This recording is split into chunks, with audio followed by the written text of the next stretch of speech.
Hello Revanth Reddy గారు, మీకు ఒక నమస్కారాలు. మీరు రుణమాఫీ అని 1,00,000, 2,00,000 మాఫీ చేస్తున్నారు. ఈ రుణమాఫీ అనేది భూమి ఉన్న ఒక రైతులకు మాత్రమే వర్తిస్తుంది. భూమి లేని వాళ్ళు చాలా పేదవాళ్ళు ఉన్నారు. ఆ భూమి లేని వాళ్ళకు క్రాప్ లోను ఎలా తీసుకుంటారు? మొత్తం భూమి లేని వాళ్ళు కూడా చాలామంది ఉన్నారు. అలాంటి వాళ్ళు గోల్డ్ లోను లేదా కమ్మలో ఏదో తాకట్టు పెట్టుకొని బ్యాంకులో లోన్ తెచ్చుకుంటున్నారు.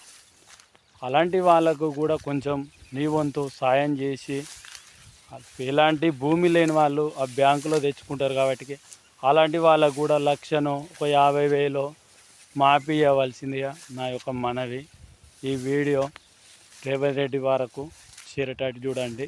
ప్రతి ఒక్కరికి భూమి ఉండదు. భూమి లేని వాళ్ళు కూడా చాలామంది ఉన్నారు. అలాంటి వాళ్ళ కోసమే ఇది ఒక చిన్న వీడియో. Support me please.